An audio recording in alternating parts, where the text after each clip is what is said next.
Hello everyone. With trash piling up in Japan's bustling cities, black bears are wandering out of the woods and into neighborhoods in search of easy meals. They're rummaging through garbage dumps and bins all over the place. But when pickings get slim, things turn dangerous. These bears can get aggressive and go after people. On average, Japan sees around 96 bear attacks in urban areas every year, turning everyday outings into potential risks.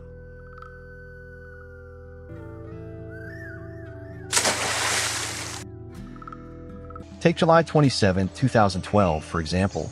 A guy was strolling down the street, chatting on his cell phone, when a black bear came barreling out of nowhere and lunged at him. Lucky for him, he spotted the threat just in time and bolted toward a nearby group of people for safety. That year was especially rough. From April through November, officials tallied a whopping 1,993 human-bear encounters and 212 folks injured in car crashes involving bears, the worst numbers since 2006. It's hit folks like mushroom foragers hard. They're packing pepper spray just in case, but constant run-ins make it tough to venture into the deep woods where the best mushrooms grow. All this chaos has even dinged Japan's economy by about 5%, thanks to the slowdown in the mushroom business.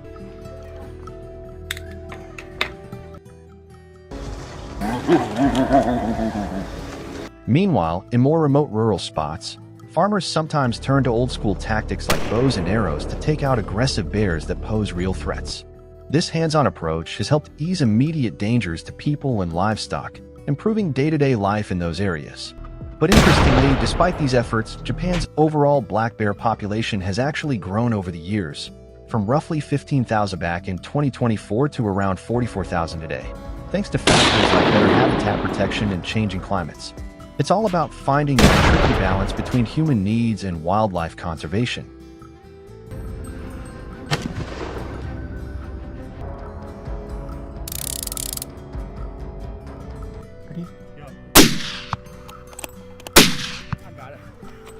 Japanese hunters craft enticing bait setups using oversized bait stations stocked with a mix of irresistible treats like sweet sauces, baked goods, and cooking oils to amp up the aroma and draw bears in close. These bait containers do double duty. They keep pesky birds from raiding the goods and shield everything from harsh sunlight that could spoil the scent and cut down on its pulling power. Savvy hunters also scout out bear tracks to get the lay of the land. These prints clue them in on fresh activity in the area and let them tweak their tactics on the fly for a higher shot at success.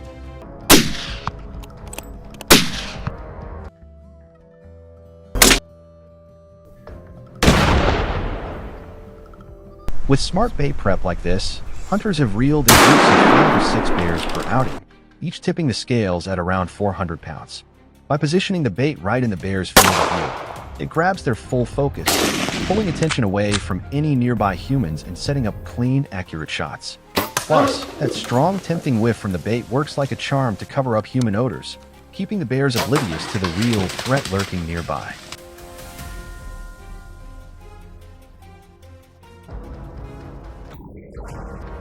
Ensuring a silent throws a and mix strategic of thrills approach. and tough breaks at every turn. From sudden weather shifts that throw off your plans, to a bear catching wind of you and bolting, or even botching your shot by misjudging the range or angle, plenty can go sideways. But here's the real takeaway for any hunter. These slip-ups hammer home the importance of playing it smart, staying vigilant, and prepping like a pro before you even Experienced step into hunters the must woods. track bears across dense forests, steep mountains.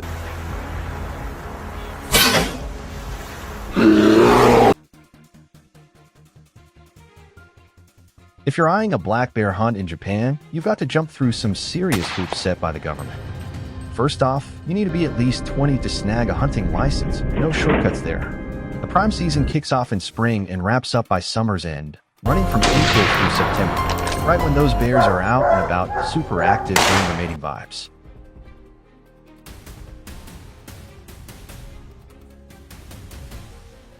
Plenty of folks out there push back against bow hunting for black bears, citing serious ethical dilemmas and the need to safeguard wildlife. To them, taking down wild animals with bows isn't just some pointless hobby. It's a straight-up threat to the environment and the delicate balance of ecosystems.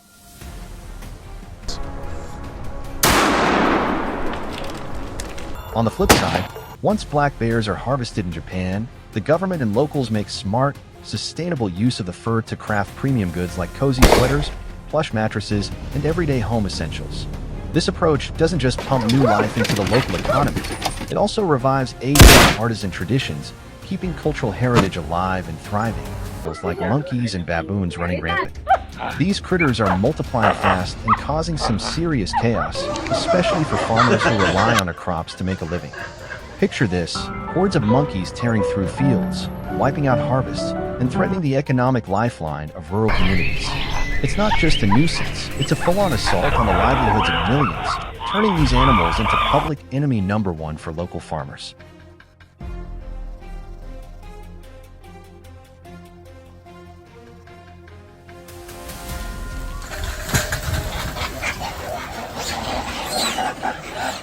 But it's not just about the crops. These monkeys are stirring up trouble in ways that hit closer to home. They're bold, attacking people, breaking into houses, snatching food, and generally making life a hassle. Worse yet, they can carry nasty diseases like viral fever or even rabies, and their droppings can pollute water sources, putting entire communities at risk. From scratching folks and causing infections to darting across roads and sparking traffic accidents, these monkeys are a growing menace. They've even been known to climb onto cars to swipe snacks or wreck public infrastructure.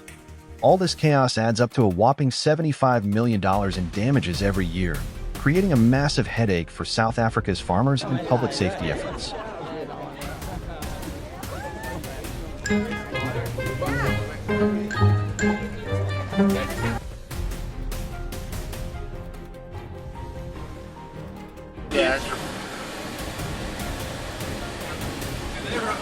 For more complex scenarios, wildlife teams employ net traps in areas with high monkey activity.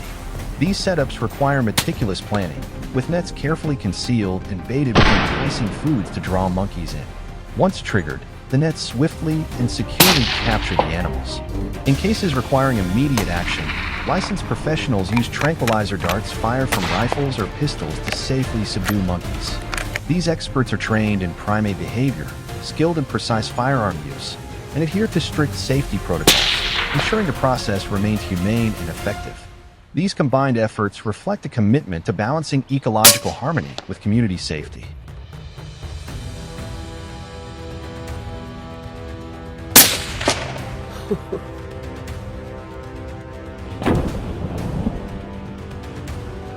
The debate over hunting wild monkeys in South Africa has ignited passionate discussions, pitting ethical concerns against practical necessities.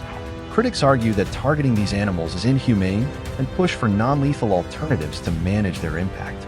However, the South African government defends regulated hunting as a vital step to safeguard public health, protect property, and ensure community safety. This complex issue underscores the delicate balance between preserving wildlife and addressing human needs in a rapidly changing environment.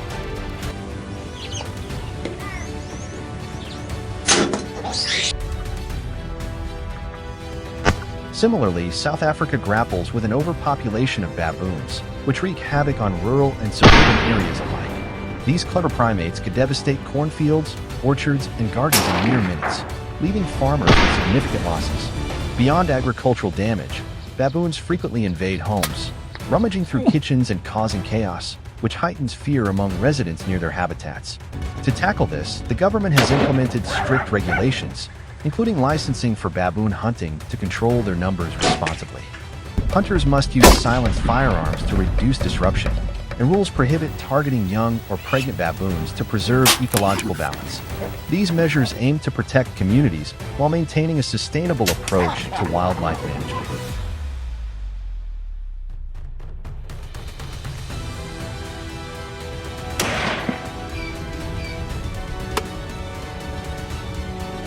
Managing the impact of invasive monkeys and baboons in South Africa demands a thoughtful, multi-pronged strategy that weighs effective population control against ethical and environmental concerns. These animals, known for devastating crops and disrupting communities, pose a significant challenge to local livelihoods. Through carefully regulated measures like trapping and licensed hunting, the government seeks to curb their destructive effects while prioritizing community safety and ecological balance. The big question is, how do we balance living alongside such And if you are a hunting enthusiast, please subscribe. And Taking on the king of the jungle isn't for the faint of heart. It takes guts, strategy, and the right gear. Lions are lightning fast, capable of charging at 50 miles per hour when they feel threatened, with muscles and resilience to match their raw power. For this adventure, I chose a .375 H&H Magnum rifle, a time-tested favorite among big game hunters. Packing over 4,000 foot-pounds of muzzle energy, this beast of a rifle can punch through the thick hide and bone of a 500-pound male lion. Its flat shooting trajectory and high-impact rounds deliver precision and stopping power, even across the rough, open terrain of the savannah.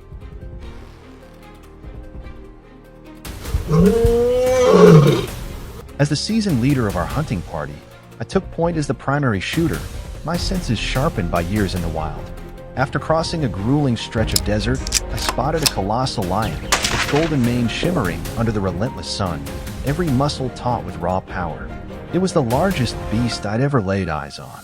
Suddenly, its fierce gaze locked onto us, a predator sizing up its prey. I raised my rifle, heart pounding, aiming squarely at its broad chest. There was no room for error. One misstep could spell disaster. With a thunderous crack, my first shot hit true, striking its heart, yet the lion stood defiant.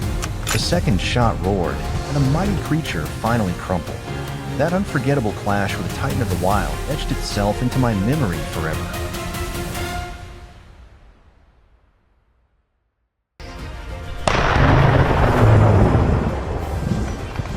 On another hunt, I caught sight of a massive male lion, easily tipping the scales at over 400 pounds, crouched low behind dense brush, its eyes fixed on a herd of unsuspecting antelope. Its sheer size and coiled strength were a stark reminder of its ability to take down hefty prey, or a careless human. Drawing on decades of experience, I steadied my rifle, my hands calm despite the stakes.